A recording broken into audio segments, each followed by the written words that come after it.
So first of all, thank you for doing this. You're in the middle of a nationwide tour, speaking live before big audiences, and there's a Q&A component in every gig, every performance, and you're getting questions directly from young men. What kind of questions are you getting consistently? Oh, a lot of them around directionlessness. I'm out of full-time education. I'm in my early 20s, or I've just left a relationship, or I've worked for a while and got myself to a state of success that felt unfulfilling to me, and I don't know where to go. And I think that this sort of speaks to the lost archetypes, the train tracks, and the examples that would have previously been laid out for young men. And directionlessness is a huge one. Trying to find a balance between drive to improve and gratitude and self-love for the moment. The sort of you are enough versus hustle bro blend. Guys want to be able to go and conquer. They want to really achieve things in the world. But also they realize that if they're permanently looking over the shoulder of the present moment, waiting to see what comes next, they might miss their lives. You know, there's this idea called the delayed happiness hypothesis, which is basically that as people move through life, they always promise that happiness will arrive once I have got the graduation, once I have got the next job, once I have got the girlfriend, once I have got the house, once I've paid off the mortgage. And what you realize is that this idyll that you are running toward is actually your death, and you've just speed ran your entire life. And I think that they're becoming increasingly more aware of that, which is good. I think it is good. A balance between wanting to be more and being enough already. And this is a tension that exists inside the mind of everyone, but I think men especially. And those are two big challenges. I'm stuck in terms of direction. I don't know where to go. And I'm trying to balance high standards with self-love. I don't know where to go. So they've completed the task set before them. They made it through in the US 16 years of school. And they get all their little merit badges or whatever. They're graded along the way, and everyone's so proud. And then they graduate, and they kind of like they have no idea what to do.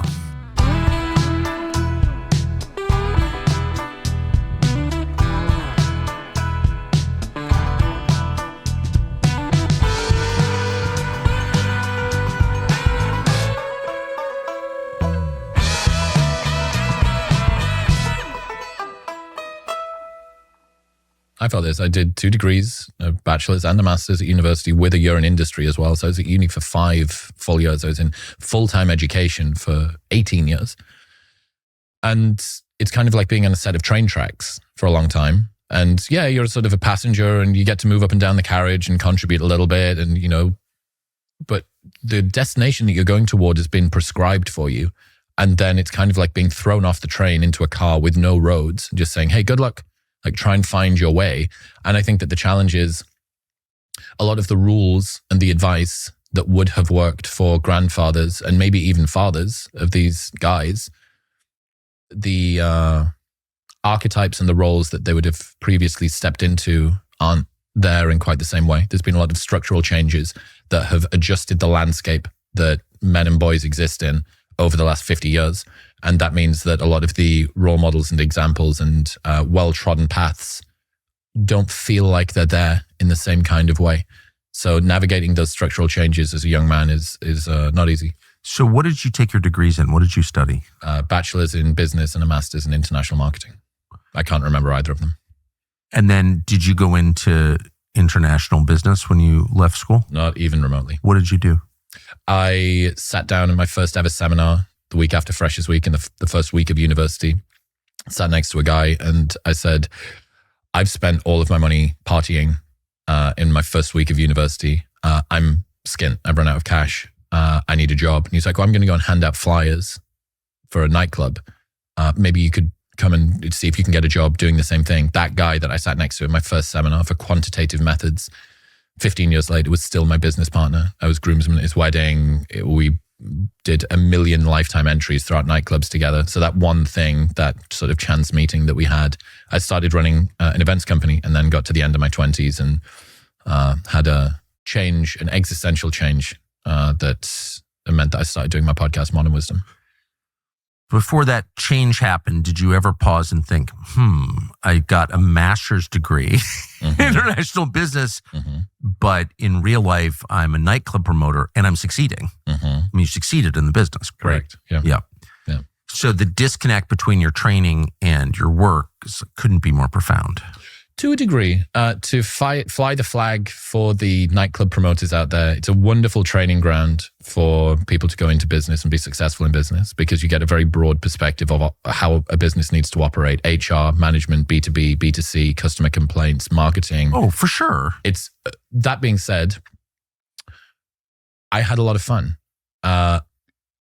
Should I have perhaps realized before 30 that maybe 1 pound Jaeger bombs was not my highest calling in life? Perhaps, but I was having a great time. I worked with people that I really loved. My business partner and me had a fantastic relationship. So it was good, but yes, there is a... Well, I'm just wondering, and I'm not in any way criticizing the job or any job that, basically honorable job that a man does, is virtuous in my opinion.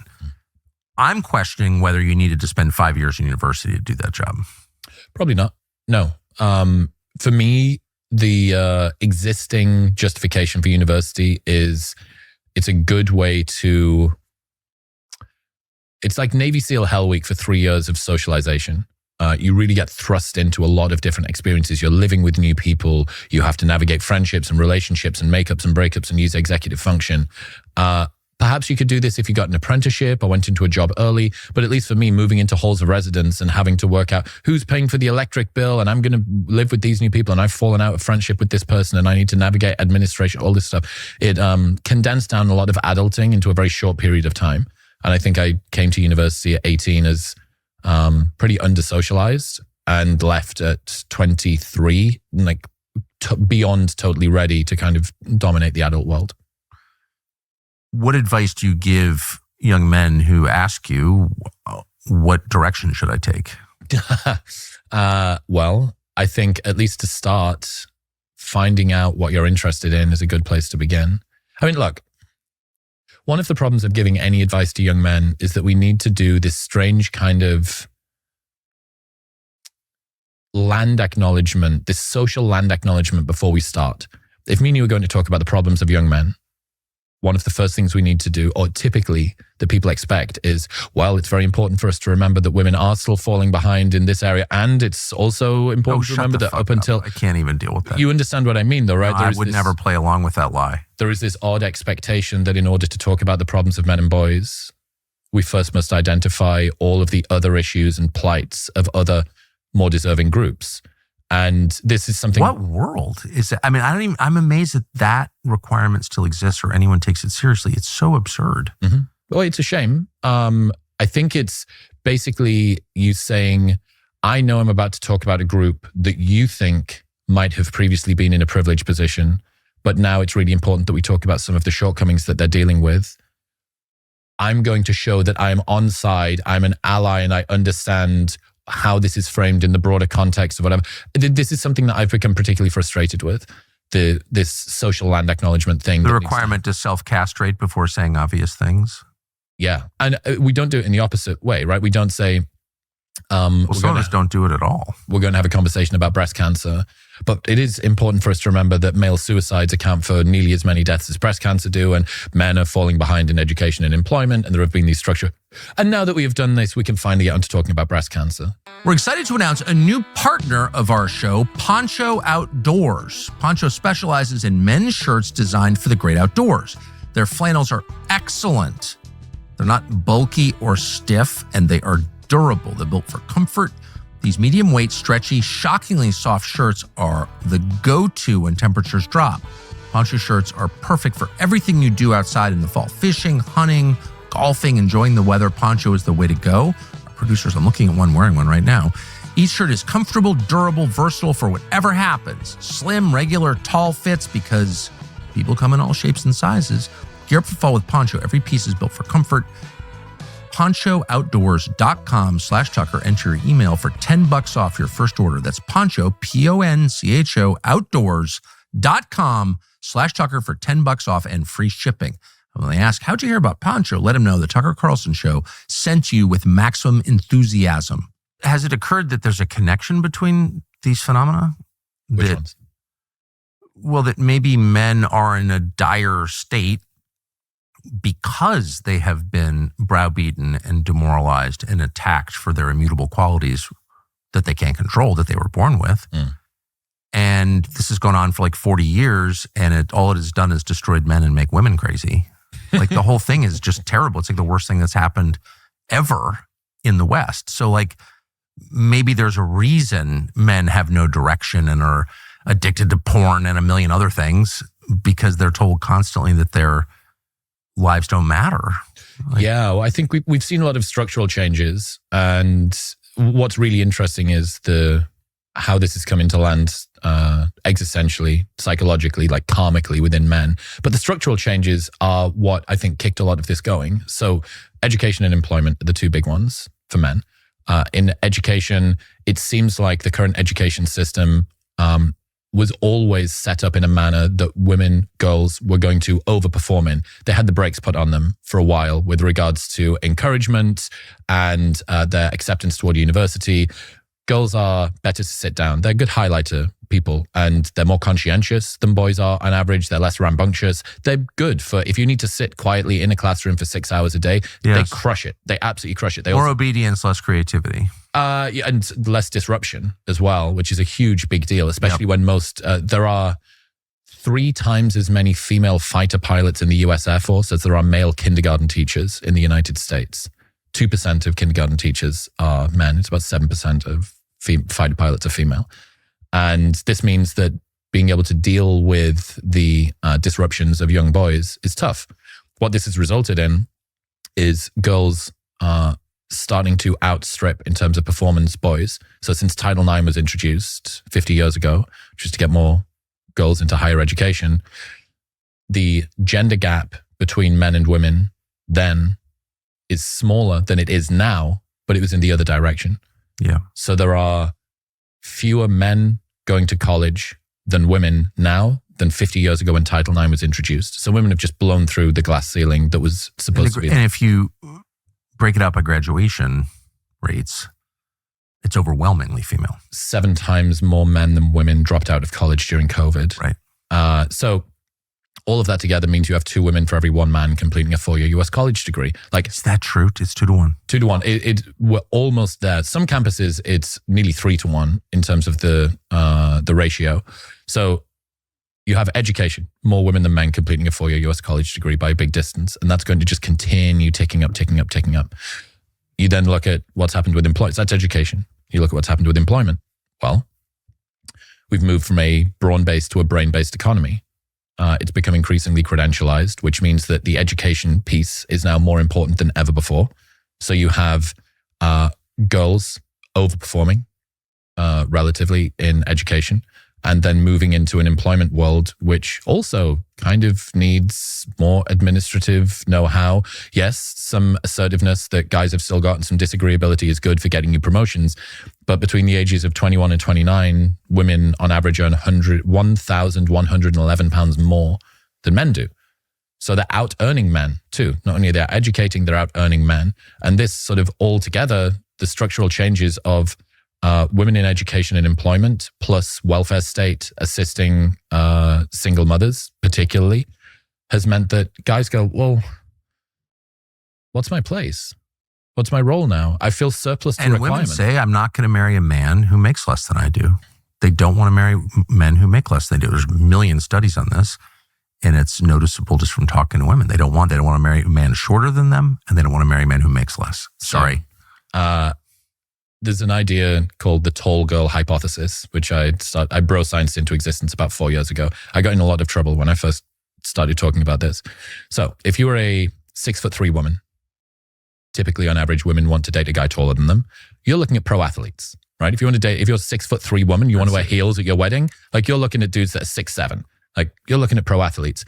The point here is if you are a taller woman and want to date up and across, there is a smaller cohort of men for you to be able to pick from. Yes. Socioeconomically, over the last 50 years, women have become taller. socioeconomically, they have grown. Exactly. Right? Men have stagnated, and in some cases, they've actually gotten a little bit shorter. What this means is, if women on average want to date a man who is as educated or more than them, and as wealthy or more than them, but women are now out earning and out educating men who have an ever increasing group of high performing women competing for ever decreasing group of ultra high performing men. Yep. Now, these guys have got unlimited options. So they can use and discard these women as they need. Yes. These women feel like most guys don't meet their standards, or like the guys that they do meet are cads and treat them horribly, which antagonism between the sexes. This group of men at the bottom feel largely invisible and they retreat away from this. Anyway. No, not anyway. That's a really succinct and smart description of like the central problem. It's a fundamental issue based on how women and men tend to want to mate. Now, this being said, guys also have their preferences. They tend to optimize for youth and cues of fertility, like hourglass body shape. This isn't just to say that women have got mating preferences, so do men. But when women say sort of, where are all of the good men at? I think this is one of the fundamental issues that's kind of hiding in plain view, which is typically women want to date up and across, but if they have grown up through in their own competence hierarchy, there is a ever decreasing group of guys that they're going to find attractive. That's exactly right. So I started talking about this maybe about 4 years ago. And then recently some data came out that said the bottom 40% of men in terms of earning and the top 20% of women in terms of earning have females as the primary breadwinner within the household. So from 0 to 40 men, they earn less than their female partner. And in the women's camp, the top 20% of female earners also earn more than their male partner. So this hypergamy, which is what it would have been, has been replaced by hyperandrousness, which is women as the primary breadwinner. In these relationships, men are twice as likely to use erectile dysfunction medication. If a guy loses his job, the likelihood of divorce doubles. Whereas if a woman loses a job, there's no change in terms of divorce. All of these things, do we lay this at the feet of, well, men need to be able to deal with a woman who's high performing and so on and so forth? It's like, typically guys are the protagonists and women are the gatekeepers when it comes to making. So first of all, thank you for doing this. You're in the middle of a nationwide tour, speaking live before big audiences. And there's a Q&A component in every gig, every performance, and you're getting questions directly from young men. What kind of questions are you getting consistently? A lot of them around directionlessness. I'm out of full-time education. I'm in my early 20s, or I've just left a relationship, or I've worked for a while and got myself to a state of success that felt unfulfilling to me, and I don't know where to go. And I think that this sort of speaks to the lost archetypes, the train tracks, and the examples that would have previously been laid out for young men. And directionlessness is a huge one.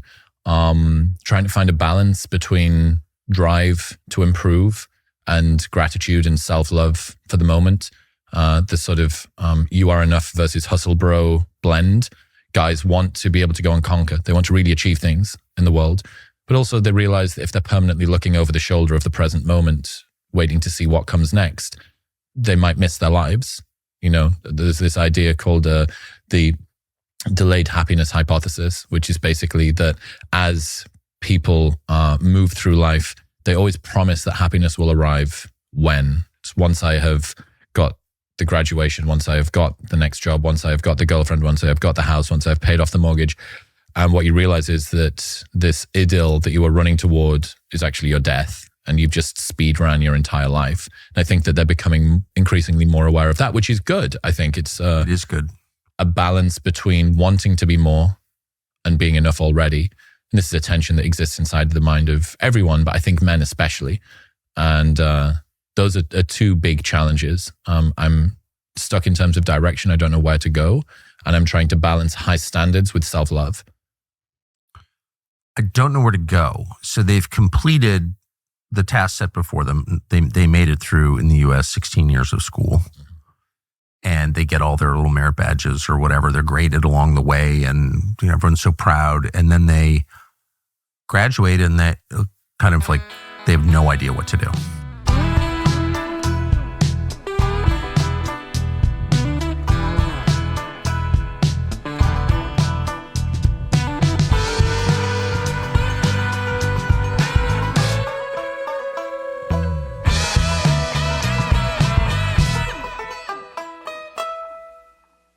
I felt this. I did 2 degrees, a bachelor's and a master's at university with a year in industry as well. So I was at uni for 5 full years. I was in full-time education for 18 years.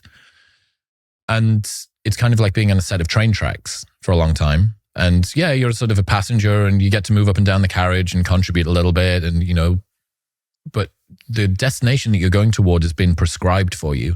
And then it's kind of like being thrown off the train into a car with no roads, just saying, hey, good luck. Like, try and find your way. And I think that the challenge is a lot of the rules and the advice that would have worked for grandfathers and maybe even fathers of these guys, the archetypes and the roles that they would have previously stepped into aren't there in quite the same way. There's been a lot of structural changes that have adjusted the landscape that men and boys exist in over the last 50 years. And that means that a lot of the role models and examples and well-trodden paths don't feel like they're there in the same kind of way. So navigating those structural changes as a young man is not easy. So what did you take your degrees in? What did you study? Bachelor's in business and a master's in international marketing. I can't remember either of them. And then did you go into international business when you left school? Not even remotely. What did you do? I sat down in my first ever seminar the week after Freshers Week in the first week of university, sat next to a guy and I said, I've spent all of my money partying in my first week of university. I'm skint. I've run out of cash. I need a job. And he's like, well, I'm going to go and hand out flyers for a nightclub. Maybe you could come and see if you can get a job doing the same thing. That guy that I sat next to in my first seminar for quantitative methods, 15 years later, was still my business partner. I was groomsman at his wedding. We did 1 million lifetime entries throughout nightclubs together. So that one thing, that sort of chance meeting that we had, I started running an events company and then got to the end of my 20s and had a change, an existential change that meant that I started doing my podcast, Modern Wisdom. Before that change happened, did you ever pause and think, I got a master's degree in international business, but in real life, I'm a nightclub promoter and I'm succeeding. I mean, you succeeded in the business. Correct. Yeah. So the disconnect between your training and your work couldn't be more profound. To a degree, to fly the flag for the nightclub promoters out there, it's a wonderful training ground for people to go into business and be successful in business because you get a very broad perspective of how a business needs to operate: HR, management, B2B, B2C, customer complaints, marketing. Oh, for sure. It's that being said, I had a lot of fun. Should I have perhaps realized before 30 that maybe £1 Jaeger bombs was not my highest calling in life? Perhaps, but I was having a great time. I worked with people that I really loved. My business partner and me had a fantastic relationship. So it was good, but yes, there is a... Well, I'm just wondering, and I'm not in any way criticizing the job or any job that, basically honorable job that a man does, is virtuous in my opinion. I'm questioning whether you needed to spend 5 years in university to do that job. Probably not. No. For me, the existing justification for university is it's a good way to... It's like Navy SEAL Hell Week for 3 years of socialization. You really get thrust into a lot of different experiences. You're living with new people. You have to navigate friendships and relationships and makeups and breakups and use executive function. Perhaps you could do this if you got an apprenticeship or went into a job early. But at least for me, moving into halls of residence and having to work out who's paying for the electric bill and I'm going to live with these new people and I've fallen out of friendship with this person and I need to navigate administration, all this stuff. It condensed down a lot of adulting into a very short period of time. And I think I came to university at 18 as pretty under-socialized and left at 23, like beyond totally ready to kind of dominate the adult world. What advice do you give young men who ask you, what direction should I take? Well, I think at least to start, finding out what you're interested in is a good place to begin. I mean, look, one of the problems of giving any advice to young men is that we need to do this strange kind of land acknowledgement, this social land acknowledgement before we start. If me and you are going to talk about the problems of young men, one of the first things we need to do, or typically that people expect, is, well, it's very important for us to remember that women are still falling behind in this area. And it's also important to remember that up until... I can't even deal with that. You understand what I mean, though, right? No, I would never play along with that lie. There is this odd expectation that in order to talk about the problems of men and boys, we first must identify all of the other issues and plights of other more deserving groups. And this is something... What world is it? I mean, I'm amazed that requirement still exists or anyone takes it seriously. It's so absurd. Mm-hmm. Well, it's a shame. I think it's basically you saying, I know I'm about to talk about a group that you think might have previously been in a privileged position, but now it's really important that we talk about some of the shortcomings that they're dealing with. I'm going to show that I am on side, I'm an ally, and I understand how this is framed in the broader context of whatever. This is something that I've become particularly frustrated with, this social land acknowledgement thing. The requirement to self-castrate before saying obvious things. Yeah. And we don't do it in the opposite way, right? We don't say... some of us don't do it at all. We're going to have a conversation about breast cancer. But it is important for us to remember that male suicides account for nearly as many deaths as breast cancer do, and men are falling behind in education and employment, and there have been these structure. And now that we have done this, we can finally get on to talking about breast cancer.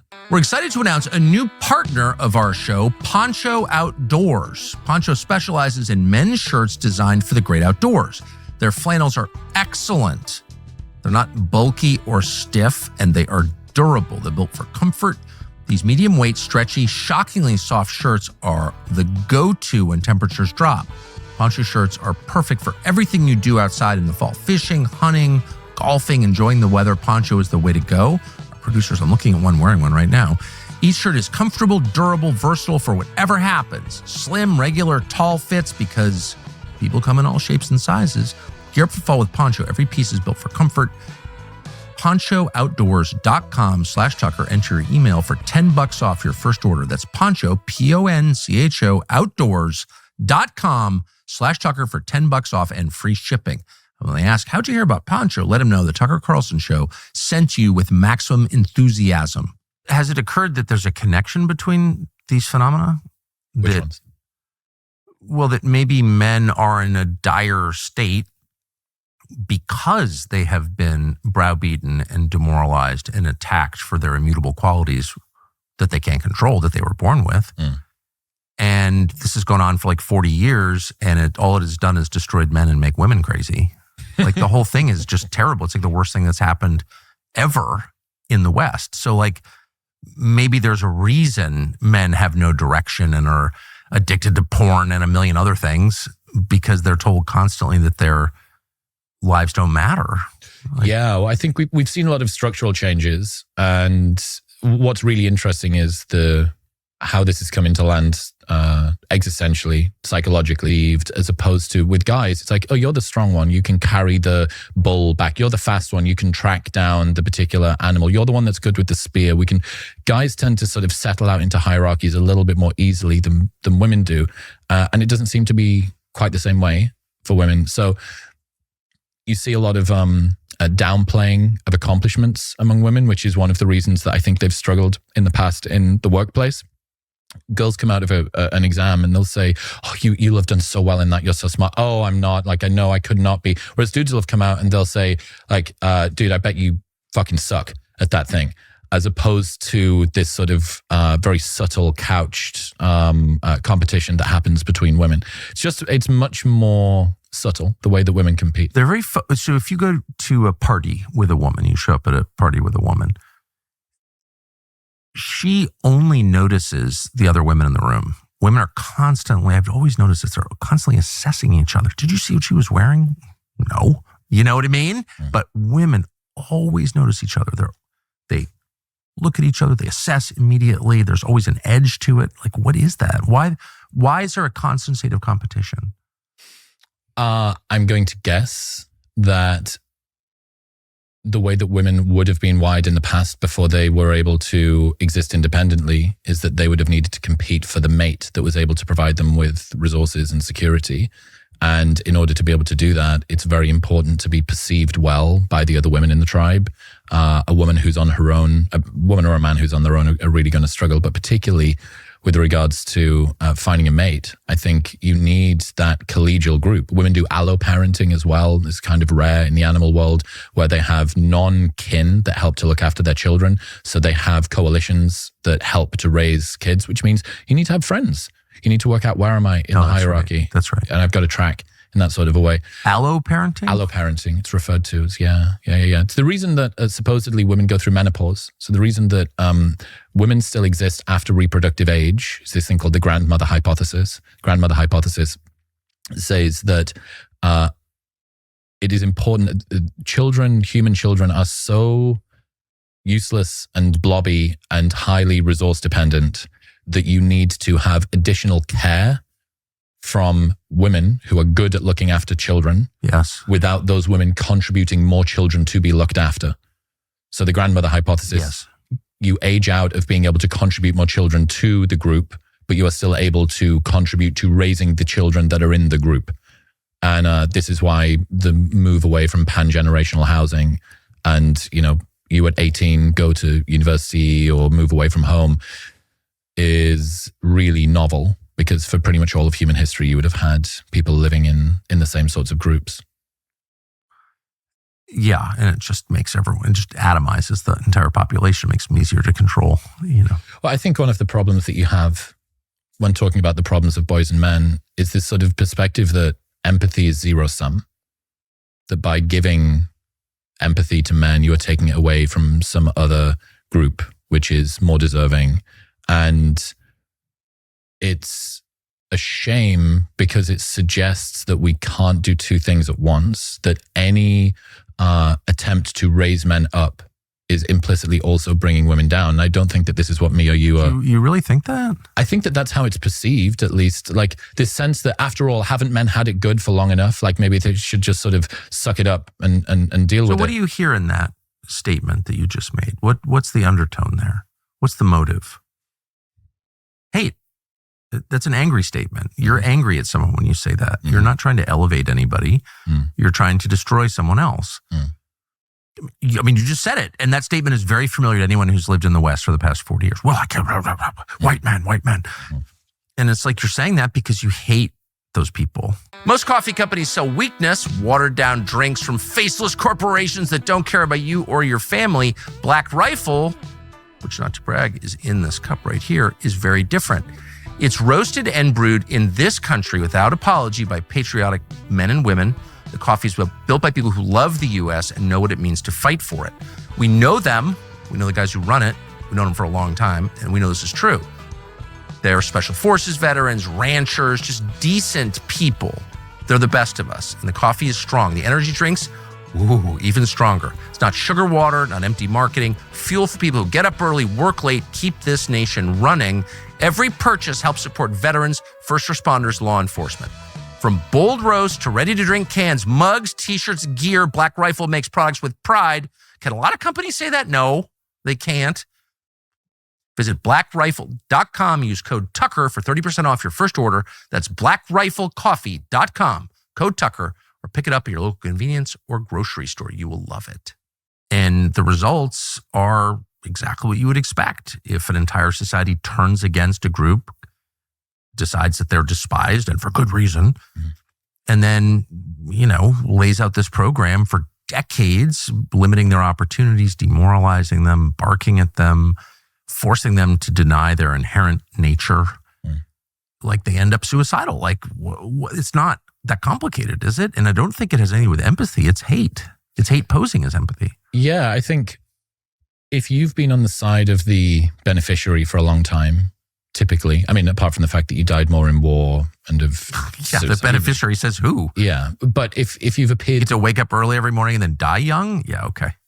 Look, I think a common question is, why don't men just do better, right? Sort of chop, can't you fix your health and your education and your employment by pulling yourself up by your bootstraps? Like, stop being so useless. The problem is no other group is told when they suffer with poor performance or accolades in the real world that they should just pull themselves up by their bootstraps. Like we spend billions in taxpayer-funded money to start up foundations and charities and committees and departments and campaigns to work out what's going on. Basically, if any group has a problem, typically we say, what can we do to fix the world to help you along? But if men have a problem, we say, what is it that men are doing where they don't fix themselves? And in some ways, this is sort of inspiring and agentic because it says you can sort this out. But when it's not being delivered with the structural support that's needed to try and counterbalance a lot of the changes, education, employment, socioeconomic status, etc., displacement, what it results in is struggling guys being not given a leg up and then being sort of having the finger pointed at them. So it's a blatant double standard. Well, not just not giving a leg up. I mean, when you systematically deny people education and job opportunities on the basis of their sex and race, you're trying to kill them. Like, what else would that be? You're trying to keep people from getting into school and get jobs because of the way they were born? I mean, how is that different from these systems that we claim we hate? It's not. It's the same system. And I don't think it's not giving them a leg up. I don't know that anyone needs a leg up necessarily. It's just like, how about a fair playing field where you stop like hurting people for things they can't control? Well, I think men... I mean, maybe the UK is different. I'm just saying in the United States, for 40 years, we've had a system in law that says if you're a white man, you get fewer opportunities, period. And it exists. No one's done anything about it, by the way, despite lots of, we're going to fix it. No one's even tried to dismantle it. So, like, what is that? Well, I think a lot of men feel like their difficulties are dismissed out of hand as whining from a patriarchy that they no longer feel a part of. It feels like men are, in the modern world, being made to pay for the supposed advantages of their father and their grandfathers. Right. And it causes guys to check out. I mean, the term toxic masculinity, right? Think about that. Think about saying there is something about you which is so inherently broken. It's like original sin, right? There is this part of you, yes, that's right, deep down that needs to be expunged in some sort of a way or exorcised. There is a bit of you that's broken. If you want to prove to guys that they're not welcome as a part of this conversation in a communal, collaborative, compassionate way, I think that's one of the best ways to get them to switch off. I mean, I collected this list of different headlines about different things that were toxic masculinity. It was like physical fitness, fast food, Brexit was toxic masculinity, climate change was toxic masculinity, the climate crisis, the election of Donald Trump, eating meat, driving cars, wearing Axe body spray, saying hello or have a nice day, all fantastic examples of toxic masculinity. Basically, toxic masculinity became this catch-all term to be used to describe the behavior of any guy that you find unpleasant. And it just causes men to check out. It's like, okay, I'm not welcome. So why does it? It's interesting you say that, though, because I've been waiting for, decades for the actual oppressed groups in, say, the United States to say, nah, we're not doing this anymore. Fix your own power grid or whatever. Build your own society. They're not capable, of course. So of really like anywhere from like a sit-down strike to an actual revolution. Mm-hmm. And I've been, of course, praying for that because I think it's really important. I mean, for fuck's sake, Chuck. No, I'm serious. This is too much. This is totally genocidal. But instead, they haven't done anything like that. They're just like, I'll just take more SSRIs, watch more porn, smoke more weed, pretend I'm liberated, and just like, as you said, just drop out. Yeah. Okay. So there is an interesting question. Given that men are displaced, dissatisfied, and unmated, why is there not the concurrent type of revolutionary behavior that we might expect? Yeah, you would think. I mean, I'm being sincere. And I understand. Again, I shouldn't have said I'm praying for that, though I am. And not for violence, of course, but for like, how about no? Okay? Because I think of that as like a male, that's like one of the things that men contribute. How about no? Like that's the dad's job. How about no? Yeah. Disagreeability is one of those. Yeah, it is. It is. And it has, it's unpleasant, but it actually has an essential place in any functioning society. So, but we've not even brushed up against that. Okay. Why? Strap in for this one. So, okay. Tall girl hypothesis was one of my favorites. This is one of my others. And this is the male sedation hypothesis. So throughout history, there is an idea called young male syndrome. If you have a high number of young, unpartnered men, they tend to be antisocial. They push over cars and set granny on fire and cause revolutions and uprisings and stuff like that. If there has ever been a society throughout history that has lots of unpartnered young men, they tend to cause problems. When men get into a relationship, their testosterone drops. Exactly. When they have kids, their testosterone drops again.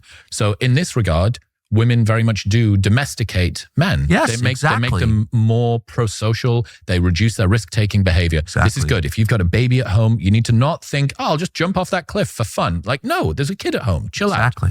So, historically, there has been a tendency for these kinds of societies with high numbers of unpartnered young men to cause problems.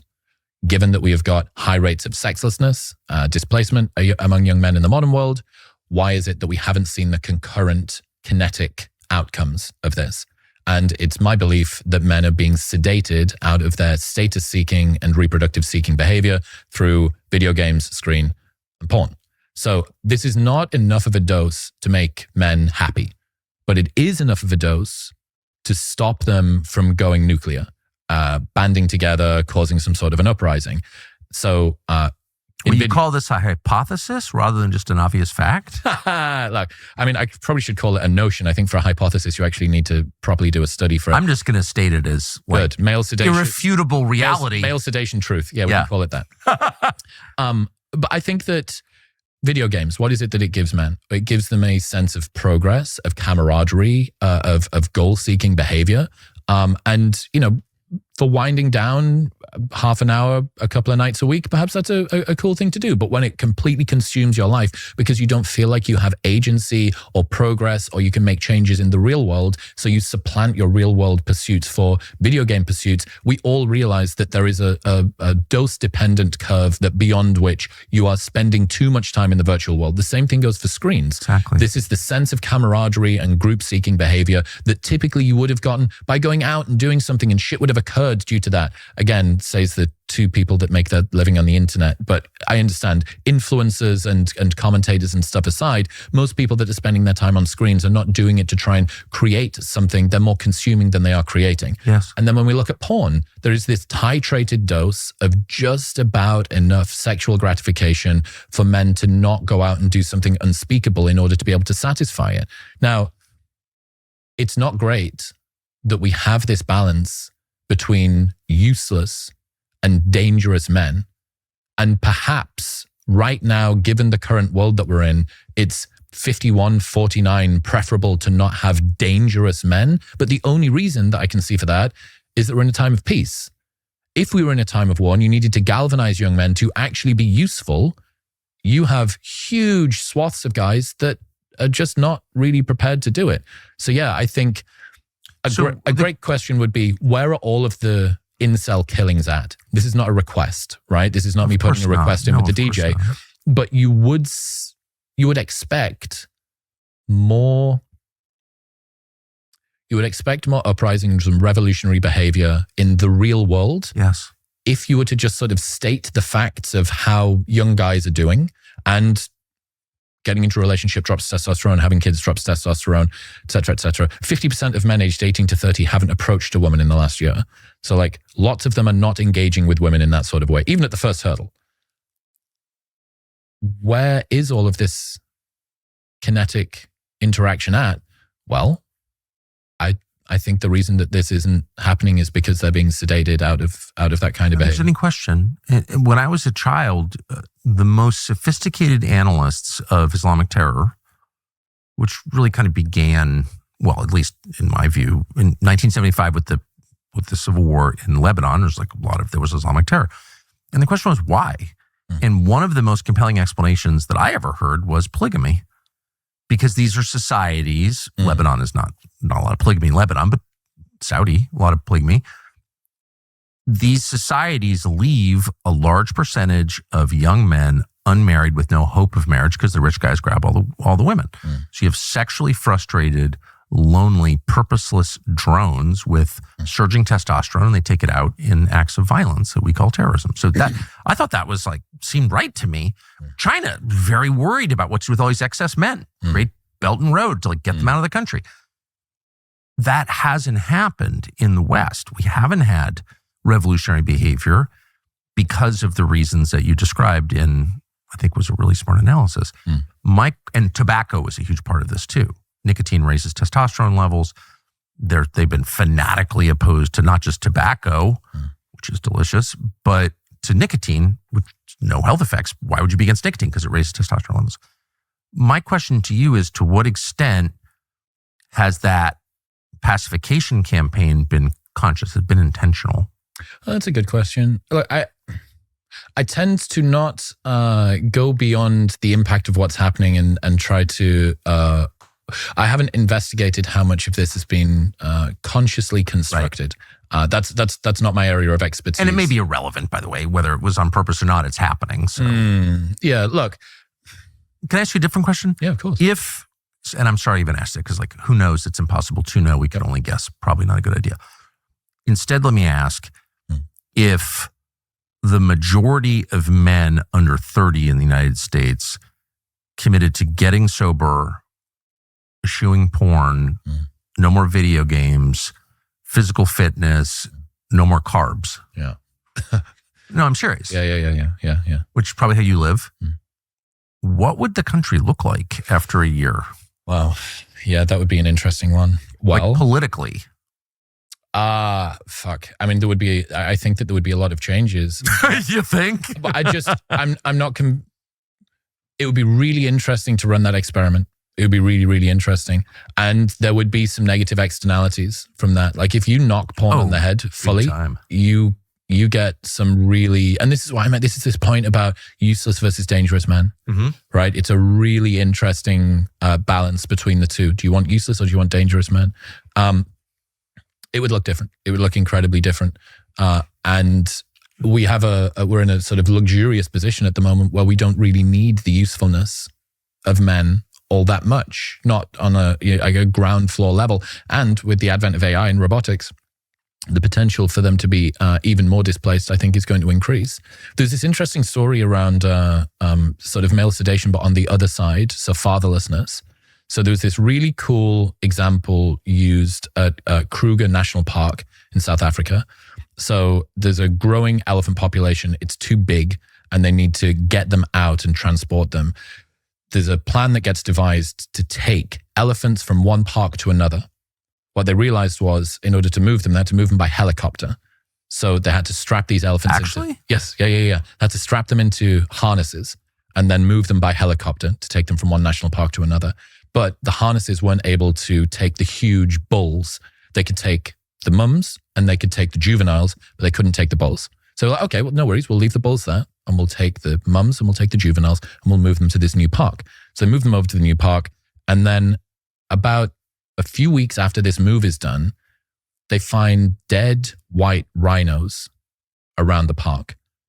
And first off, they thought it was poachers. They assumed that it was poachers that had killed them, but there was no gunshot wounds. There was like puncture wounds and trample wounds on these rhinos. Then they decided, well, we'll set up CCTV to work out what's going on. It turned out that the juvenile elephants were just banding together and going around and killing other animals. They attacked tourists in the jeeps, and they also were causing all sorts of havoc and fighting each other as well. What had happened, it's this thing called musthing, M-U-S-T-H.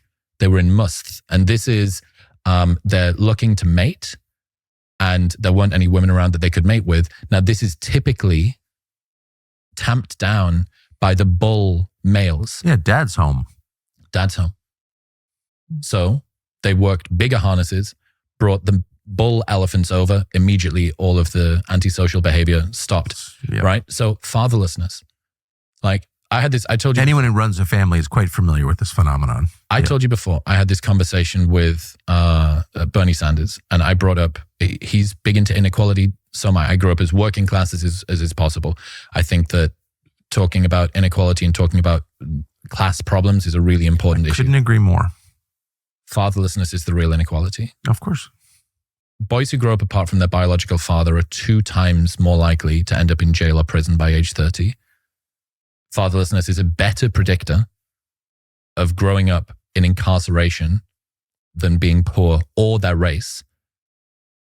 Young men are more likely to end up in jail or prison than they are to complete college if they grow up in any non-intact home. Boys in fatherless homes are twice as likely to grow up with depression. Girls in fatherless homes are 10 times as likely to grow up with depression. So a big question there is this generation really depressed, or did they just grow up without dad?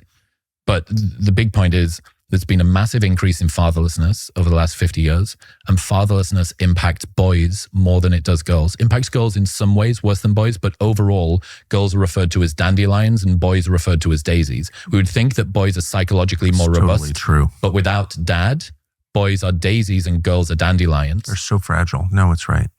So when you think about all of this together, like, we've scratched the surface. Education, employment, empathy, fatherlessness. Let's just take like those 4 changing dynamics that have occurred. Like, you're really, really going to struggle as a young guy trying to find your place in the world. Like, well, all of the previous routes to me finding a sense of purpose, those feel like they've been taken away from me. And maybe I did or didn't have dad around the home, or maybe I even had a stepdad who'd sort of tried his best or whatever. But any non-intact family home, a guy is more likely to end up in jail or prison than to complete college. It's unbelievable.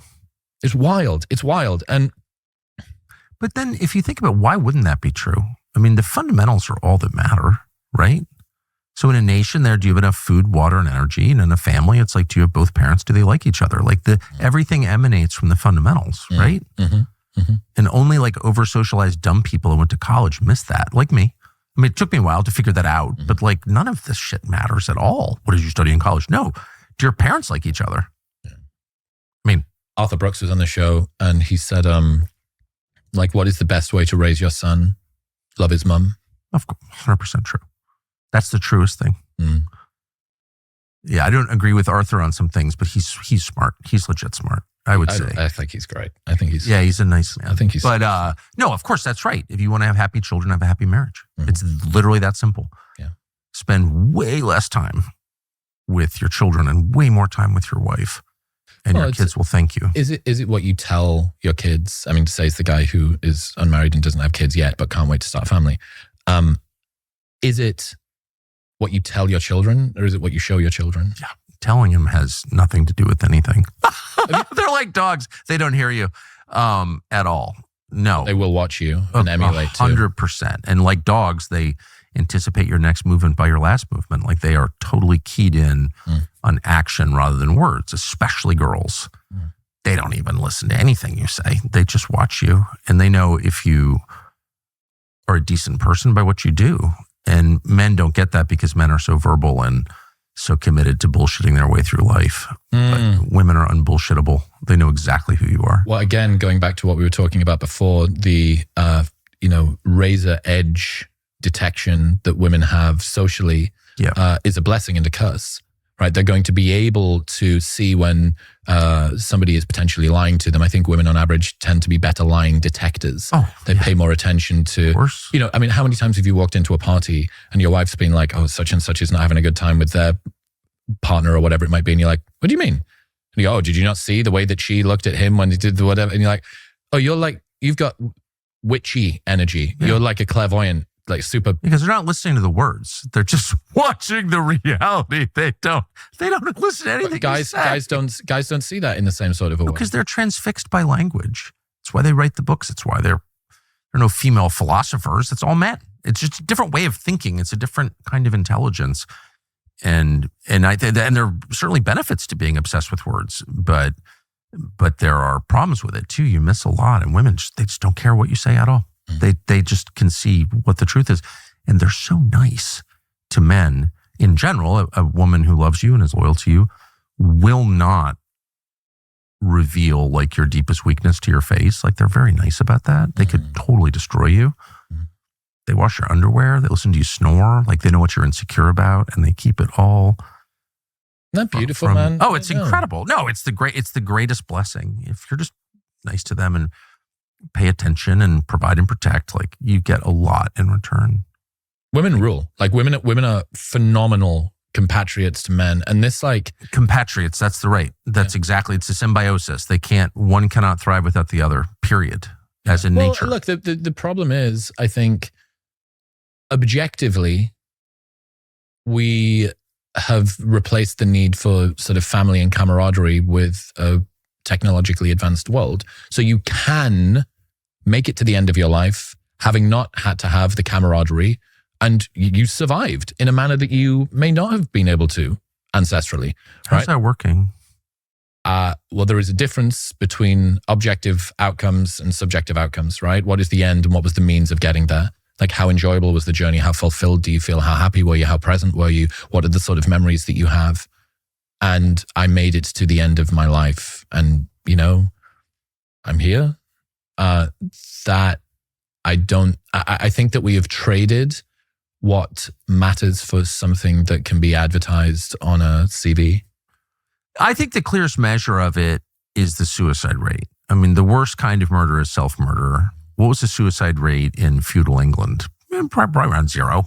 Lots of things you wouldn't like about it. No antibiotics, no freedom, cold winters. But people didn't kill themselves. It just wasn't a thing. And now they kill themselves in huge numbers. Suicide is one of the leading causes of death in Canada right now. State-sponsored suicide under the MAIDS program. Is that the euthanasia thing? Yeah. Okay. The state killing its own citizens. And that's without precedent, really. I don't think suicide's huge in like Central Africa. It's not. Why do you think that's the case? Because for all the problems of Central Africa where I've been, and there are a lot of problems, like unimaginable problems, including cannibalism and animistic religions and like all kinds of problems. But there's not like a crisis of meaning at all. And there's not the kind of alienation you find in the West because, loneliness is not subsidized there. Like you need the clan to survive, period. And if you're without relationships, then you're without hope. And any society that encourages people to live without relationships is a doomed and an illegitimate society, in my opinion, right? Yeah, I mean, the fact that you can survive doesn't necessarily mean that it's optimal at all, And that's evident. Yeah, of course. That's self-evident. So can you just go back? I'm sorry, you've covered so much interesting ground. Can you go back and be a little more specific and linger a little longer on the factors that anesthetize or placate men in the face of these enormous frustrations and hurdles? They're not rising up because you said porn, video games? Porn, video games, and screens, I think, are the three. Can you explain the role of video games? Yeah, well, I think, look, video games allow you to have a simulacrum of mastery, conquer, progress, group cohesion, coordination between you and other real people, right? A lot of video games, I would love to know this, but I'm going to guess that solo player offline stuff like Nintendo 64, like Sonic the Hedgehog style games from 20 years ago will be much smaller than online cooperative games where you're playing with other real people across the internet. And I'm going to guess the reason for that is that the sense of camaraderie and group and progress together is one of the most compelling parts of this because it's simulated warfare, right? Even in games that aren't about war, even if it's, you trying to build a good roller coaster park, if you're doing it with other people collaboratively, that's going to feel much more compelling than if you're doing it on your own, typically. And that's a big part of what it is that guys want to do. They want to feel like they're making progress. They want to feel like they're having an impact. They want to feel like... How sad. Because you're not making any progress. It's all fake. You're not building anything. Well, if you feel like you can't make an impact in the real world, I want to make an impact somewhere. I have to do something with my time. And this is comfortable and easy to me and compelling and in many ways better designed than the real world. Like the video game industry is worth more than movies, TV, and music combined. Video game designers understand human psychology better than anybody else. Oh, I get it. And I'm not judging it at all. I said sad rather than contemptible because I think it is sad because it's the illusion of creation. But would you get more satisfaction from 8 hours of video game playing or, say, rebricking your driveway? Well, unfortunately, I'm going to guess that a good group of guys would say, oh, no, give me, video games because that's what I know. Because maybe dad wasn't in the house to be able to show me. It just siphons off the one thing that men have and that we all need, that the society needs, which is creative energy. Useful. Competent. That's exactly right. And that's such a natural thing, such a great thing. It's essential. I mean, it's why we have civilization in the first place, because men built it, because they're driven to create stuff. And if all of that energy is siphoned off into something useless. Well, this is also detected by women too, right? You know, I think that if you are a woman who is a mum and has daughters, or is looking for a partner, or has a partner and wants the partner to be increasingly good for you, you should be as passionate, if not more, about this problem than we are.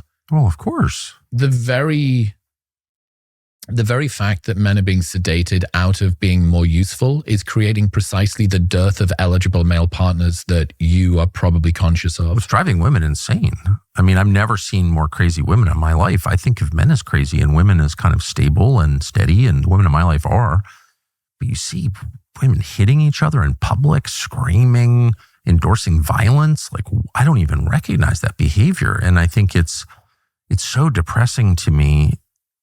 And I think that's all a reaction. That's all frustration over this question. Men and women need each other. There are no men. And because they're, wasting their energies doing pointless things, and it's driving women like bonkers. They seem crazy. Don't they seem a little crazy to you? I have not, perhaps as you, the women in your life, I'm not around very many crazy women. I'm never around crazy women. All the women in my life are like completely stable, and they help keep the men calm and less crazy. And that's, I think, the way it was designed to work. And it's like the greatest blessing there is. But outside of my life, in our political sphere, like the true extremists are women. And I'm like, wait, what? I wasn't prepared for that at all. I certainly know that. Female extremists? Huh? I certainly know that they're dissatisfied. I think that, that what does it mean for you to be economically independent, but romantically cut adrift at the same time? Yes. Like, how does that feel? And in many ways, because female freedom was something that women wanted for so long. And I think it is a strong point to make. Did they? Where's the evidence that they wanted that for so long? Because I don't think there's any. I think, to push back on that, I think that there is certainly an argument to be made that the lower divorce rate and the high level stats of look at how many marriages stayed together were that women could not leave. They were financial prisoners inside of these marriages. And if they had a husband that was mistreating them, that was beating them, that was not caring for the children in the way that they should have done, where did the women go? They don't have now. It's just a boyfriend who's doing that. Right. But I'm asking, where's the evidence? I don't believe it for a second. I was taught that my whole life, that pre-liberation, pre-Betty Friedan and Gloria Steinem, it was The Handmaid's Tale. It was just a hellscape of forced pregnancies and servitude to the patriarchy, and some guy in a wife beater beating his wife was just, but there's no evidence of that at all. Like, we have public opinion polling on this. Have you ever seen any that showed, like, I don't know, even a large percentage of American women pre-1965 are like desperately unhappy?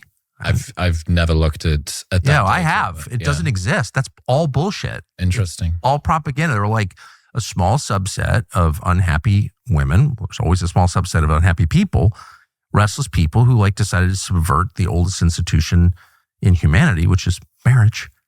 And they did, and it made everybody crazy and much more unhappy. I certainly don't think the derogation of family structure was great for women. Like, it's not, we can obviously say that it's not been great for men, but you can see the beneficiaries of the last 50 years. It's like no group has fallen further faster than men over the last 50 years. No group. Yeah.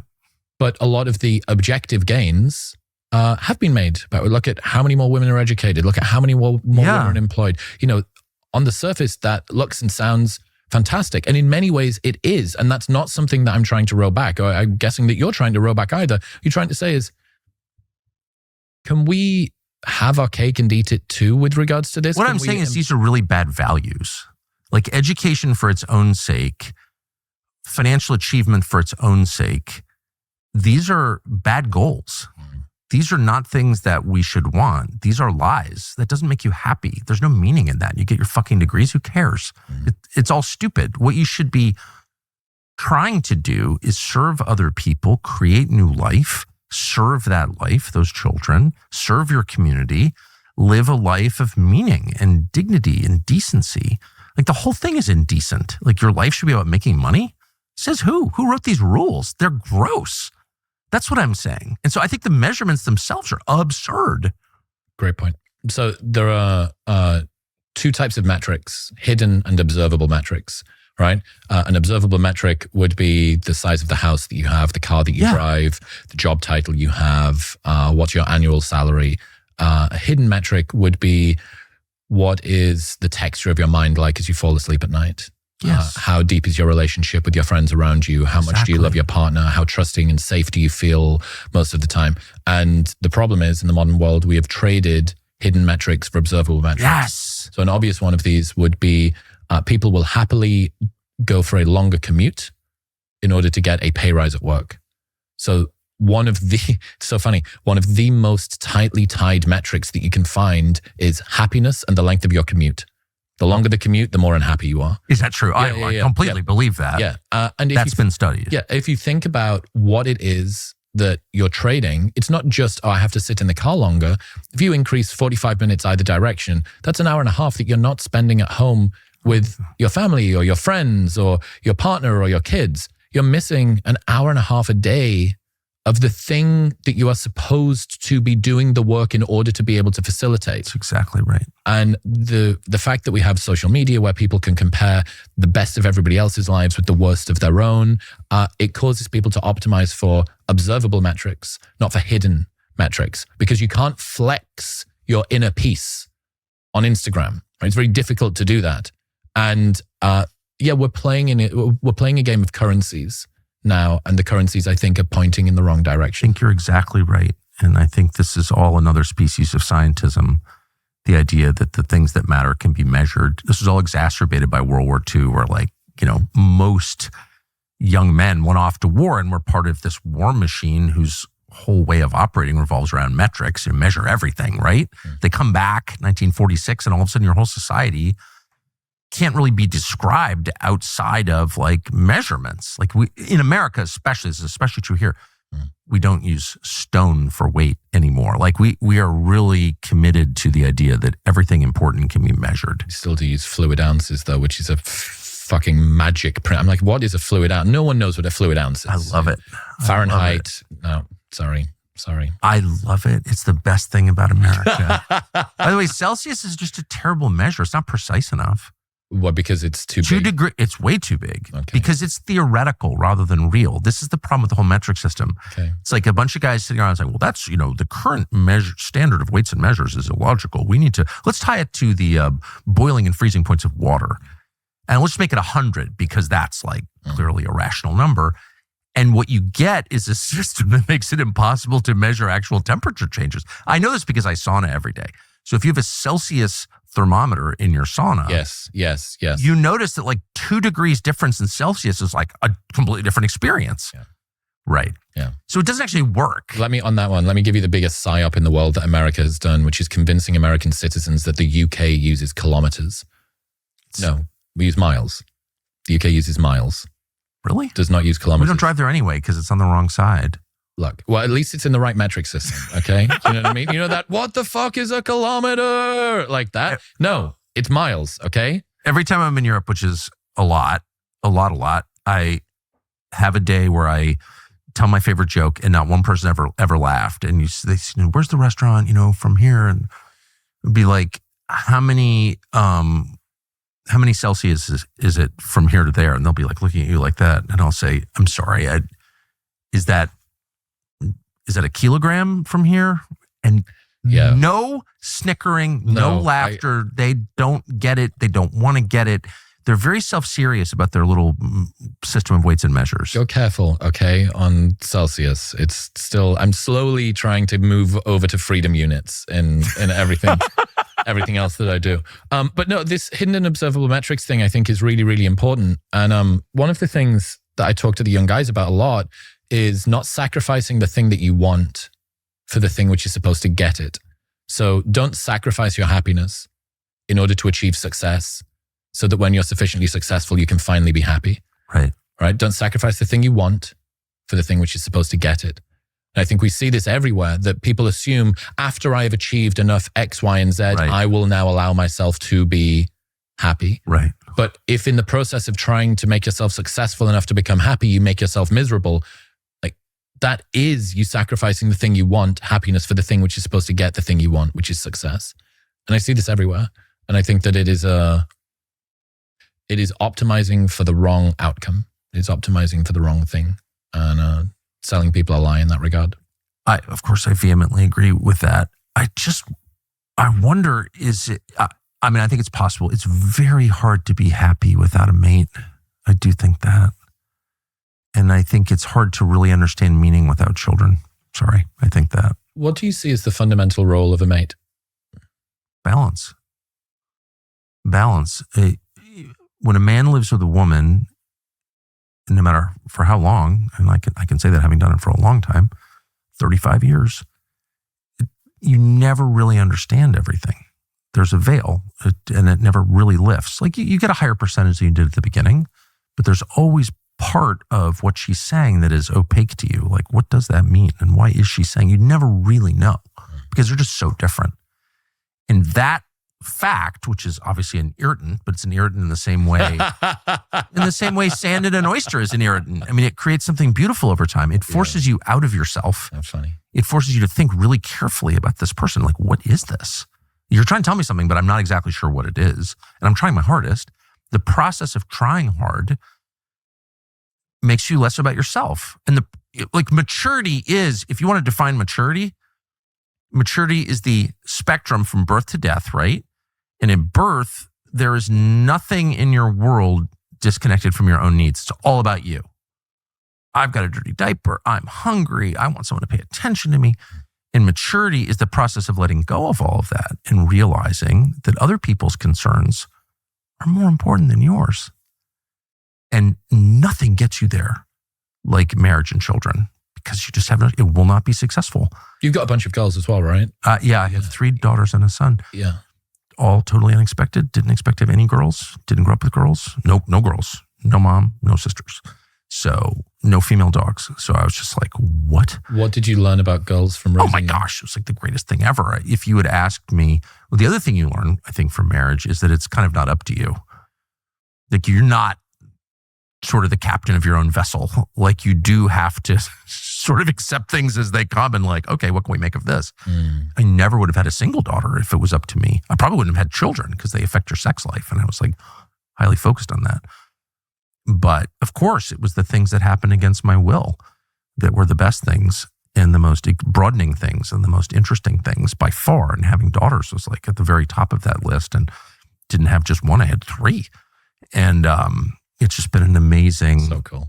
Oh, it was the best. And it's why I'm really hate technology and everyone who promotes it, because it gives people the illusion of control, which is like the biggest lie of all. It's the Tower of Babel lie. And if I had had control over the sex of my children or the nature of my children, or I would have fucked it up completely because I'm not God. And so there is something, it takes the unexpected beauty out of life. Anyway, so, but I guess the point is, as you mature, you become less about yourself.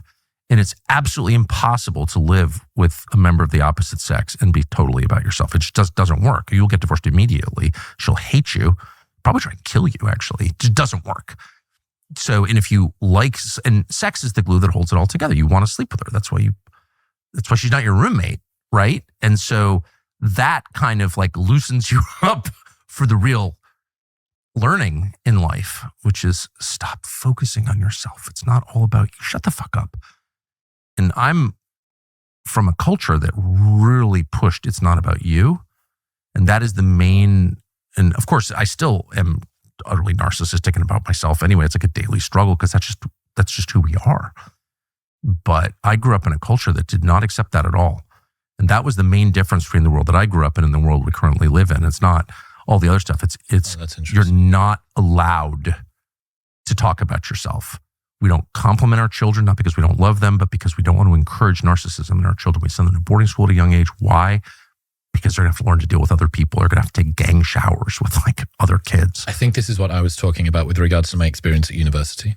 That socialization, that rush of socialization. And maybe there's an argument to be made that I should have learned it before 18, but I didn't. And I get the sense that a bunch of other young people don't. But what is socialization? It's the forced realization that it's not all about you. Yeah, compromise. Yeah, accommodating other people. Yeah. How funny that one day you just get sick of yourself. You get sick of having to, it all being about you in some way. It's so boring. Yeah. I'm an only child. So for me, it was, that times 10. Because there's no negotiating with other brothers or sisters. The first time I ever learned you had to knock on somebody's bedroom door before you went in was when I went to university. Because I'd never had to knock on anybody's bedroom door before. Mum and Dad went to bed after me. They got up before me. Like I didn't have to knock. Did they lock their door? The front door. But the bedroom door, like I was never awake during the middle of the night. So like, it was, I don't know. It was an interesting lesson in socialization. And the boarding school thing I can see, I can see in that. I could write a book about it, but there are of course downsides to every approach you have with children. But I do think someone should say repeatedly every day to every human being, it's not about you. Stop talking about yourself. You're not that interesting. There have been billions before you. Billions will follow you. We're all kind of the same. Knock it off. That lack of sense of community, that nobody has my back. I can't trust anybody. I'm a disembodied drone number inside this apartment in this big megalopolis gray city thing. I understand why this environment causes people to think and feel that way, both men and women, and perhaps even more so women, to be honest, because this was something that they didn't have only until very recently. So the novelty of, well, this is something that men had for a long time. They had the employment, they had the education. The fact that, the same way the playground mentality of like, I don't want that toy unless somebody else has it type thing comes in, and they go, well, I'm gonna get this thing, I'm gonna have this thing. And well, I can't trust the people around me in the same sort of a way. I don't have the same communities and sense of cohesion that I would have done previously either. I need to look after myself, which means that this brand new landscape that I can exist in, or for men, I'm going to retreat into myself or perhaps even harm myself. And the thing that it ends That is the truest thing, what you just said. Yeah. I think you could ask, well, what's the point? Like, why do we need to have useful men if the welfare state and women socioeconomically outperforming men?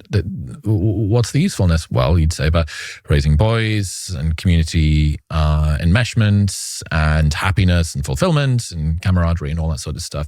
But I think that there's more like ground floor impact of this too. So one of the criticisms is that almost all violence is committed by men. Men account for about 80% of violent crime. At least.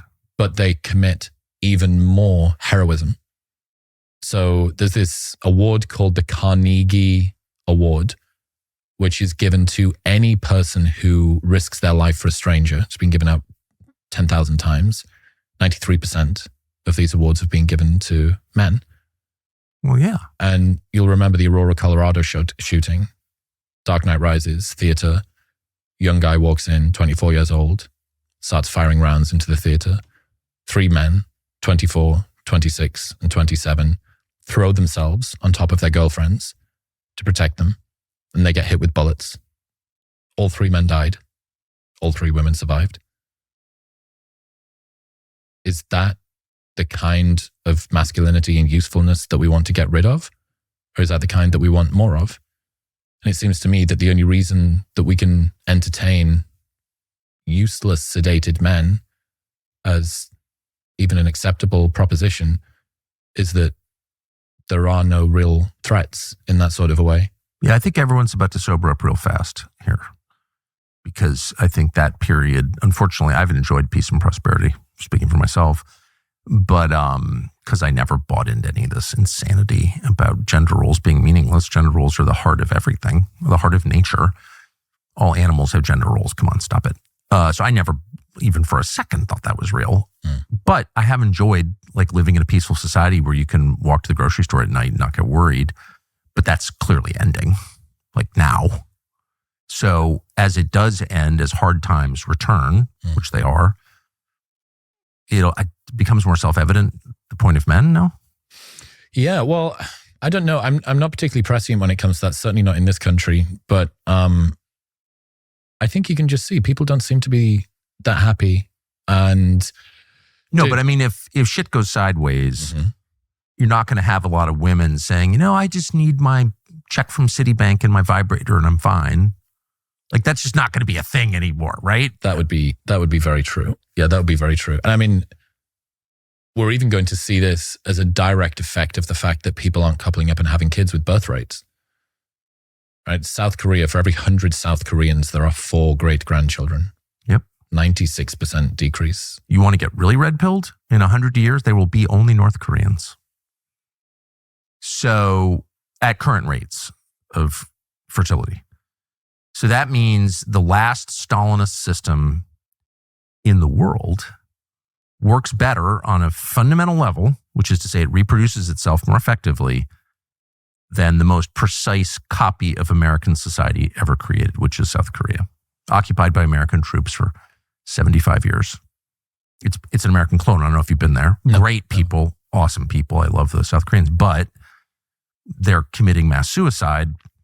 Meanwhile, their Stalinist sibling, which is like the most repressive society ever, is what is that? What is that? I mean, I'm against North Korea. I love South Korea. I'm just being clear about my preferences. But is there a better measure of success than a birth rate? I don't really know that there is another measure of success other than a birth rate. What would it be? GDP? Yeah, well, if you can increase GDP, which we have, but decrease the birth rate, you have perhaps traded the thing that you want for the thing that's supposed to get it. Yeah, you think? I mean, exactly. And the other people are just going to move in and take what you got, which is also happening. So it's all kind of predictable. Well, again, I brought this up to Bernie when I had that conversation with him. And I said, how concerned are you about birth rates? And he said, yeah, I am. I'm like, okay, that is progress. To hear from Bernie Sanders that he's concerned about birth rates. I'm like, okay, like this is coming into contact with real reality here. But yeah, if you have an inverted demographic shape with fewer young people than you do old people, the GDP does not look very good. Like, you don't have the economic engine to be able to fund the care for an ever aging population that requires ever more healthcare because people are living longer. But who even cares about all that stuff? I mean, I would rather eat gruel 3 meals a day and never go to the doctor again than not have kids. I mean, none of that stuff matters. Healthcare? Like what? Who cares? My point being that if you do have fewer children than you do old people. No, I get it. Yeah. I get it. But that's an economic argument. But there's a deeper argument to be made, which is if society isn't reproducing, in what sense is it successful? That's a great point. I mean, I'm speaking in the language of people who need to be convinced that children and that people have economic utility, like that there's some materialist justification. I'm just saying, I think that's a monstrous worldview that we've all unconsciously imbibed and accepted, and I think that we should reject it. Well, I mean, beyond the fact that to pretty much every single parent that you will ever speak to, their children are the most important thing that they've ever done in their lives. It's made all of their accomplishments in their career and academia and status and money feel shallow and juvenile and insignificant and flimsy in comparison. This sort of odd, solipsistic, narcissistic, horrendous idea. My vacation. My vacation. Who cares? Yeah. I've taken some, I guess, decent vacations. I never think about it. It doesn't mean anything. All that matters is your children. But you did mention that before you had kids, that perspective of being able to see what it would be like to have them, you were able to observe the costs and not so easily Yeah, I see just the had no benefits. sense. It's, having kids is one of those things that it's impossible to, at least for a man, or at least for me, I'll just speak for myself. I couldn't understand it at all. And I was weighing like the obligations of having children versus the pure animal joy of lying in bed with my wife on Saturday morning, reading the New York Times naked and eating French toast. Like that's like the highest level. You know what I mean? And I was thinking, well, there's gonna be a lot less of that if we've got pups. And I was like, I don't know if that's worth it. And then you have kids and you're just like, wow, who was that? Who had a thought that stupid? Even from a selfish perspective, it's not even like altruistic. It's just like, it's so much more fun to have kids than it is to lie in bed reading the New York Times, which is very fun, by the way. I guess the New York Times doesn't exist anymore. Does it? I don't know if they still have that, but it was a paper here years ago, but whatever. Is there a way that you think you can convince people who haven't experienced it of insights like that? Your materialism is absurd. You're all going to die. We're all going to die. It's the only thing that we have in common is our common impending death. And let's just start there. Let's just start with the facts we know. You're going to die. That's the only thing we know, actually. So with that in mind, ever present in mind, what's worth doing? And what could possibly have greater meaning and value than creating life? Nothing. So just like conceptually, that's just obvious. Second, all of this artifice, this created stuff around us is fake. It's all going away. It's all going to rot and disappear and will be remembered by nobody. So like the pursuit of material accumulation is just Sisyphean. Like you're never going to get the rock to the top of the hill. It just doesn't even matter, actually. So don't even try. Do something worthwhile. And having kids is like the one thing that every person or most people can feasibly pull off that's transcendent. It's profound. It literally transcends your life. It's bigger than you. And everybody inside has this desire to leave a mark, to create something bigger than me. And that's the only thing you can do. And all of us, from Bill Gates on down, doesn't matter how rich you are, the only thing you can do that's transcendent is have children. And so why wouldn't you want that? And second, I would say anyone who gets in the way of that is your blood enemy. He's not like a misguided person. He's not, anyone who's offering free vasectomies outside of political convention is your blood enemy. He's trying to destroy your lineage, your DNA. He is a lot scarier than the Mongol horde sweeping across the steppe. At least they created life as they destroyed it. These are just destroyers. They're anti-human. They're anti-life. And I would take it with deadly seriousness. It's like not a fucking joke, man. They're trying to prevent you from having kids or grandkids, even in subtle ways. They are your enemies. That's how I feel. I'm a very primitive person, have always been. And that's worked for me. How would you have convinced yourself pre-kids that was the actual outcome? I just went on the normal path. I got like obsessed with a girl and, want to possess and sniff her. Just like, all young men. Just totally, luckily I picked a really virtuous, hilarious, smart person. I might have made the wrong choice. Thank God I made the right choice. But men are motivated by the sex drive. Like that's the primary drive in young men. That's why I hate to see it subverted into useless shit like porn. I just hate that. Like, there's a reason you feel that way. The desire to impregnate every woman on the planet.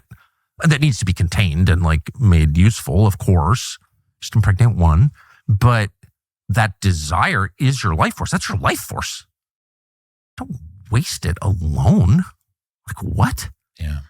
I had an interesting conversation about the advent of AI girlfriends. I know that people are concerned about this. So AI girlfriends. Girlfriend. I'm going to state my bias. Then I'm going to shut up for once and let you talk. But AI girlfriends seem like if there was ever like the apocalypse, people imagine the apocalypse is a nuclear exchange. I think of the apocalypse as AI girlfriends. Okay, I'm not going to make a bull case defending the robo pussy, so you don't need to. You don't need to worry about that.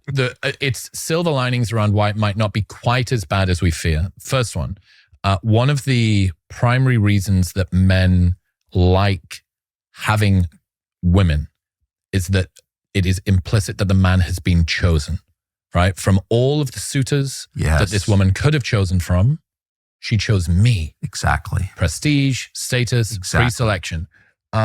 the reason that I think there is an upper bound or a ceiling on how alluring AI girlfriends are going to be is that there is no status associated with being chosen. It's the same reason that a man doesn't flex how many porn subscriptions or OnlyFans models he subscribes to, because any guy with the price of a cheeseburger spare per month can do that. Like, there's no selection, there's no prestige associated because anybody can get it, right? So I think that the AI girlfriends, at least in terms of how compelling they are, there may be a ceiling that isn't fully accounted for. Compelling, freely available, the video games of sex, all the rest of the stuff. Yep, things to be concerned about. But the fact that there is no limitation, there is no constraint of supply, which means there is no selection, I think will limit how much pleasure men can take from that. So that's at least one slight white pill that people could take with regards to that. I see it different. I hope you're right. I mean, of course, I hope you're right. I think that it's actually meeting a need in an ersatz way. Okay, so if you talk to any prostitute about what men actually want, they want sex. They want to talk a lot. They want someone to listen to them. Men have a great need to talk to women and to be listened to and admired and patiently heard. And the AI girlfriend, while she can't perform sexual services just yet, can definitely sit there and listen to men talk about themselves. Yeah. And that is something that men deeply, deeply want. Now, the problem is it's not actually talking to somebody. It's talking to a data storage facility in Arizona.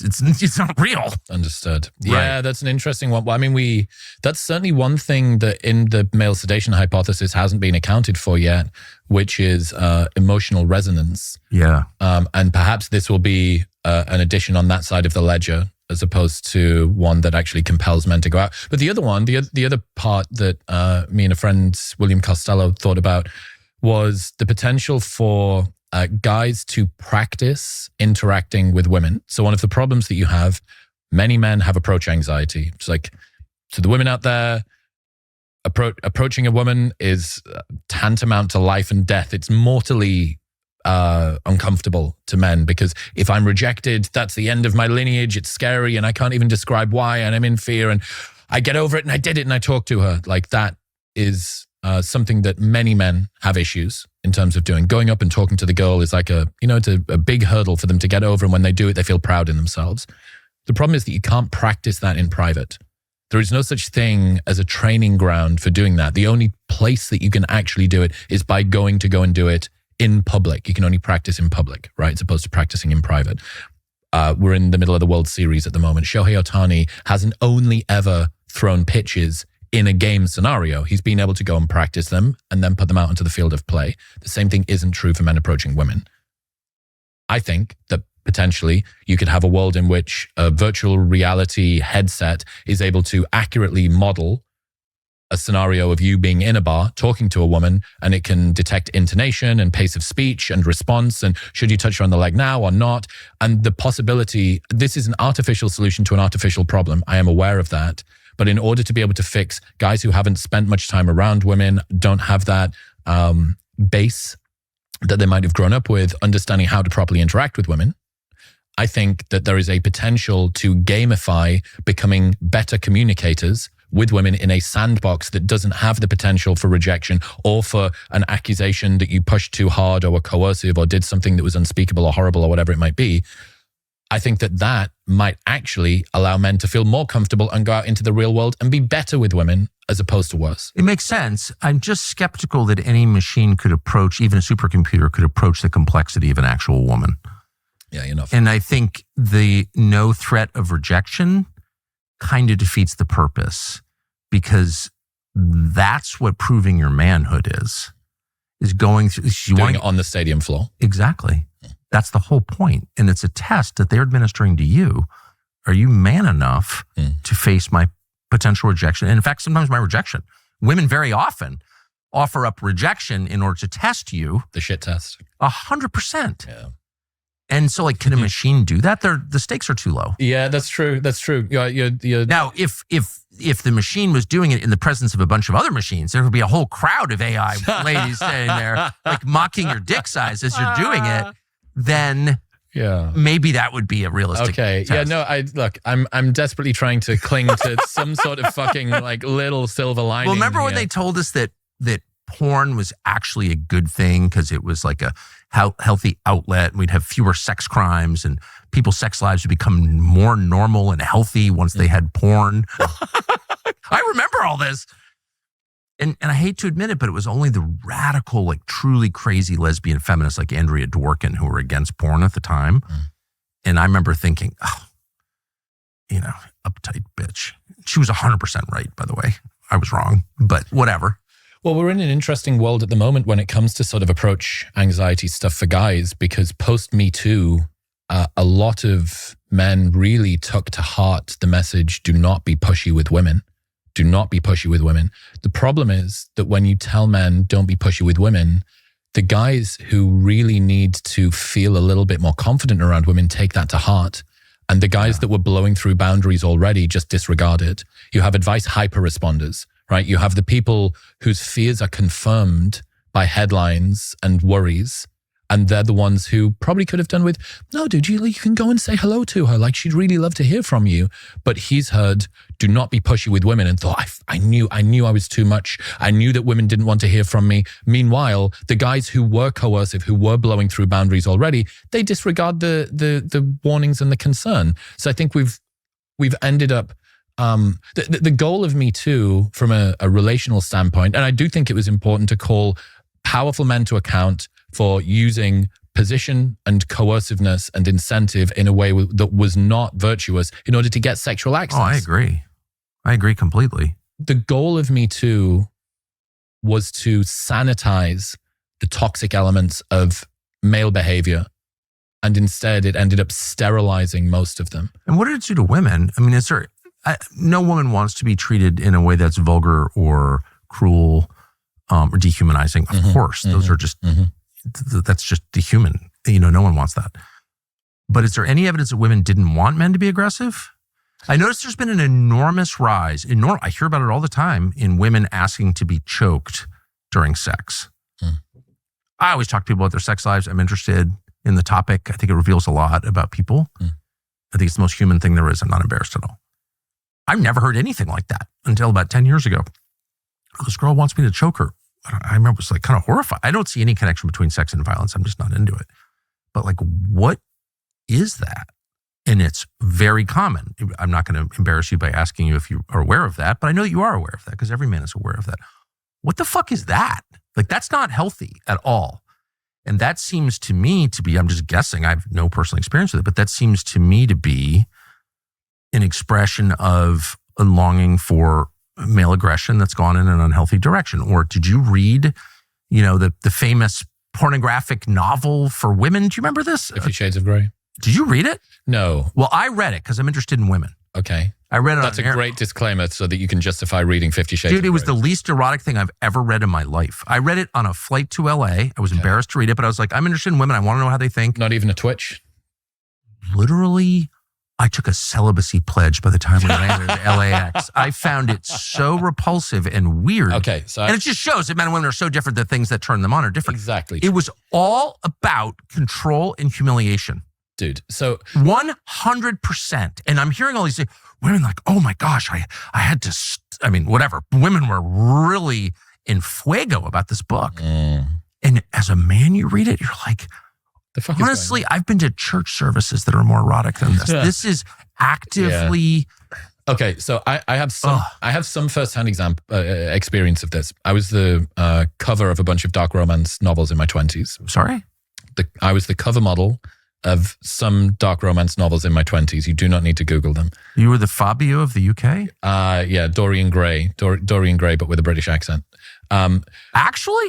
Yeah, I did every red... Why did my producers tell me this? Let me check the booking sheet here. I did every red flag that your future son-in-law should not have. Male model, DJ, nightclub promoter, all of the red flags. My point is, I was a part of this this in very tangentially, right? You do modeling. Sometimes a photo gets taken, an author says, oh, that's great. That can be like the muse idea for the front cover of this book. Would I be able to buy it? And I'm 20. I'm like, yeah, sure. You pay $1,000 and you get my photo. That's great. I'm on the cover of a book.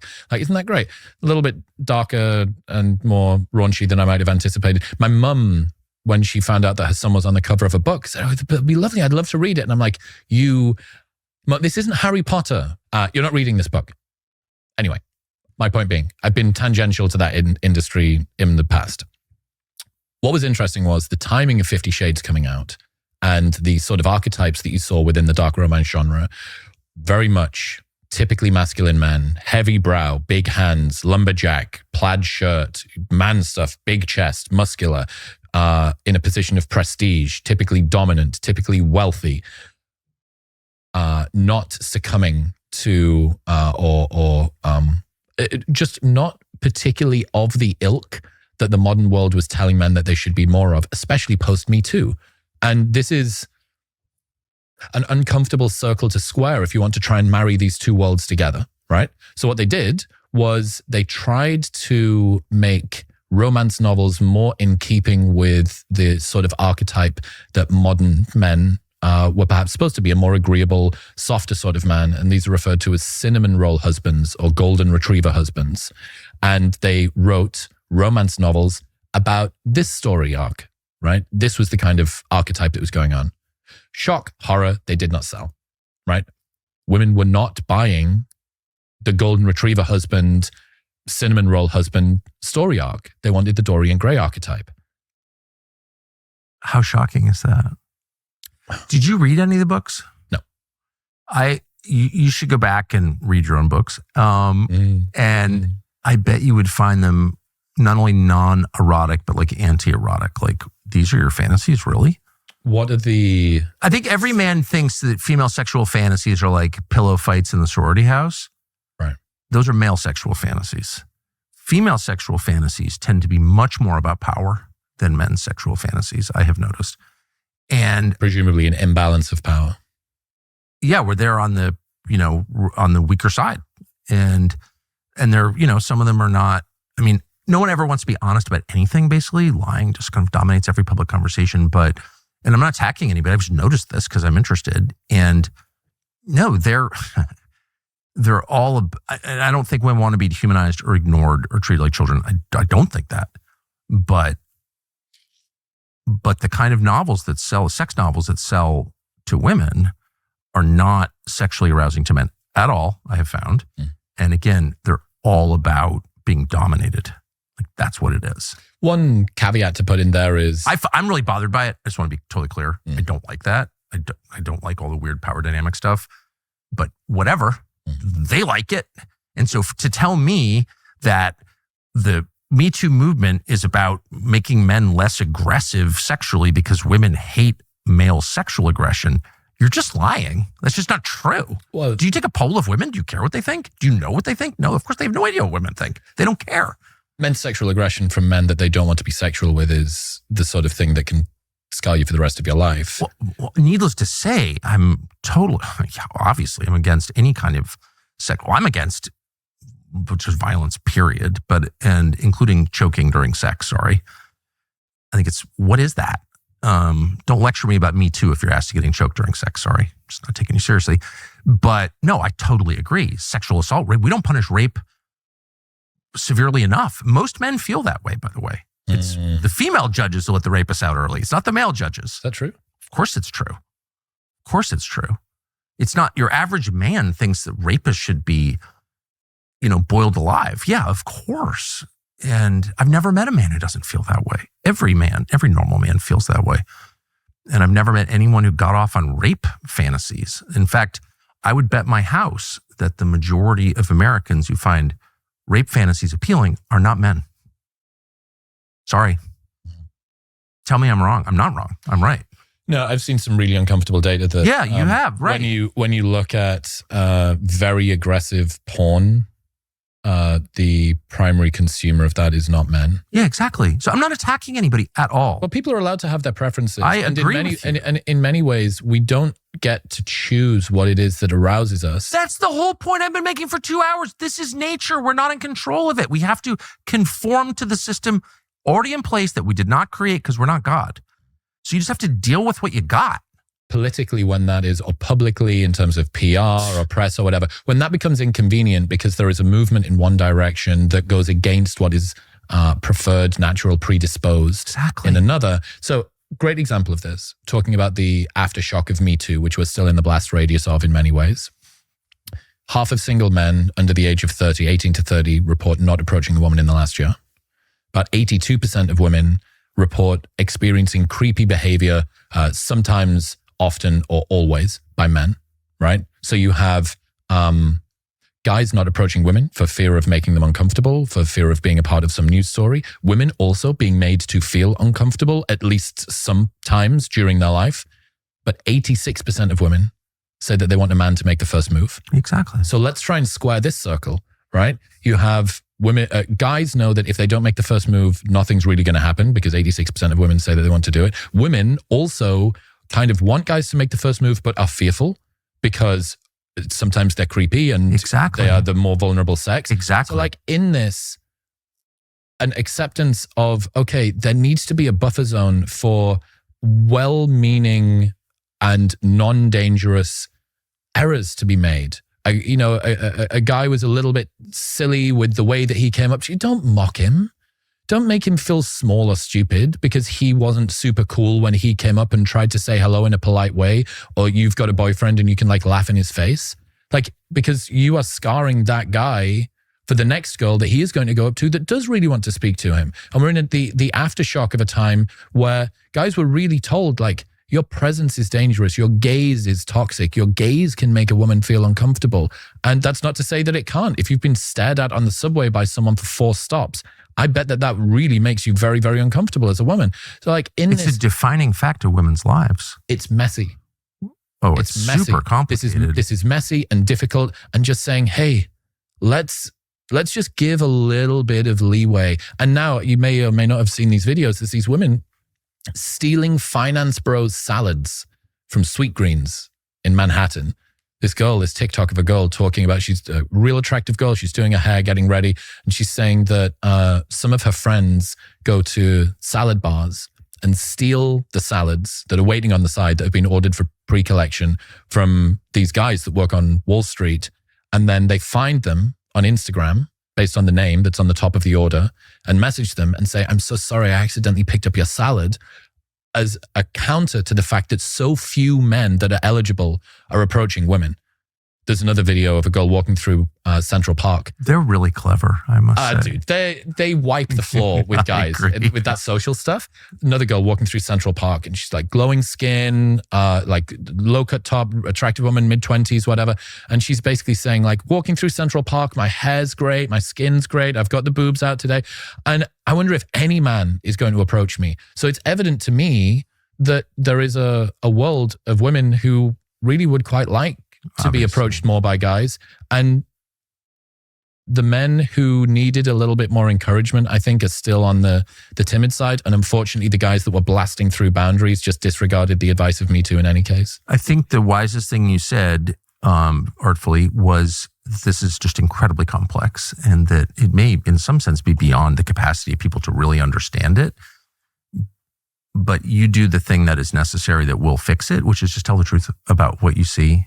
Be sincere about what you observe, try to make things better. Like that's the only answer. We got here because of lying. People just like lying about obvious things, denying what their senses tell them for ideological reasons or whatever dark reason. But like lying is just bad. And you always wind up in a bad place when you do it. And so I think you are a truth teller on these questions. And I really appreciate all the time you took today. I appreciate you too, man. Thank you. And no judgment to the choking fantasy people, but that is creepy. Thank you.